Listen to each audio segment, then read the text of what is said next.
شروع اللہ کا نام لے کر جو بڑا مہربان نہایت رحم والا ہے۔ بے شک انسان پر زمانے میں ایک ایسا وقت بھی آ چکا ہے کہ وہ کوئی قابل ذکر چیز نہ تھا۔ ہم نے انسان کو ملے جلے نطفے سے پیدا کیا تاکہ اسے آزمائیں، تو ہم نے اس کو سنتا دیکھتا بنایا، یقیناً ہم ہی نے اسے رستہ بھی دکھا دیا۔ اب خواہ شکر گزار ہو خواہ ناشکرا۔ بے شک ہم نے کافروں کے لیے زنجیریں اور طوق اور دہکتی آگ تیار کر رکھی ہے۔ جو نیکوکار ہیں وہ ایسی شراب پیئیں گے جس میں کافور کی آمیزش ہو۔ یہ ایک چشمہ ہے جس میں سے اللہ کے بندے پیئیں گے اور اس میں سے چھوٹی چھوٹی نہریں نکال لیں گے۔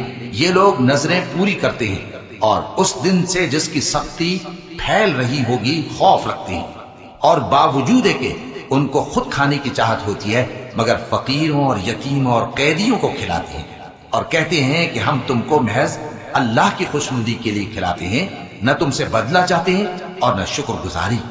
ہم کو اپنے پروردگار سے اس دن کا ڈر لگتا ہے جو چہروں کو بگاڑنے والا اور بڑی سختی والا ہوگا۔ چنانچہ اللہ ان کو اس دن کی سختی سے بچا لے گا اور تازگی اور خوشی عنایت فرمائے گا، اور ان کے صبر کے بدلے ان کو بہشت اور ریشمی لباس عطا کرے گا۔ اس میں وہ تختوں پر تکیے لگائے بیٹھے ہوں گے، وہاں نہ دھوپ کی حدت دیکھیں گے نہ سردی کی شدت۔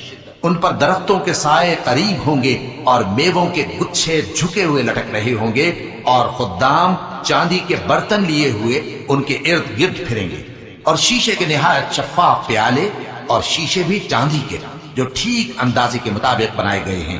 اور وہاں ان کو ایسی شراب بھی پلائی جائے گی جس میں ادرک کی آمیزش ہوگی۔ یہ بہشت میں ایک چشمہ ہے جس کا نام سلسبیل ہے، اور ان کے پاس لڑکے آتے جاتے ہوں گے جو ہمیشہ ایک ہی حالت پر رہیں گے۔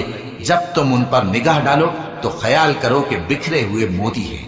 اور بہشت میں جہاں آنکھ اٹھاؤ گے کثرت سے نعمت اور عظیم الشان سلطنت دیکھو گے۔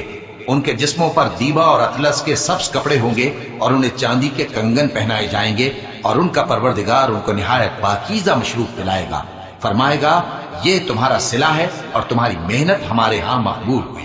اے نبی صلی اللہ علیہ وآلہ وسلم، ہم نے تم پر قرآن بتدریج نازل کیا ہے، تو اپنے پروردگار کے فیصلے کے لیے انتظار کیے رہو، اور ان لوگوں میں سے کسی بد عمل اور ناشکرے کا کہا نہ ماننا، اور صبح و شام اپنے پروردگار کا نام لیتے رہو، اور رات کو بڑی دیر تک اس کے آگے سجدے کرو اور اس کی پاکی بیان کرتے رہو۔ یہ لوگ دنیا کو دوست رکھتے ہیں اور قیامت کے بھاری دن کو پس پشت چھوڑے دیتے ہیں۔ ہم نے ان کو پیدا کیا اور ان کے جوڑ جوڑ کو مضبوط بنایا، اور اگر ہم چاہیں تو ان کے بدلے انہی کی طرح اور لوگ لے آئیں۔ یہ قرآن تو نصیحت ہے، جو چاہے اپنے پروردگار کی طرف پہنچنے کا راستہ اختیار کر لے، اور تم کچھ بھی نہیں چاہ سکتے مگر جو اللہ کو منظور ہو۔ بے شک اللہ جاننے والا ہے، حکمت والا ہے۔ وہ جس کو چاہتا ہے اپنی رحمت میں داخل کر لیتا ہے، اور ظالموں کے لیے اس نے دکھ دینے والا عذاب تیار کر رکھا ہے۔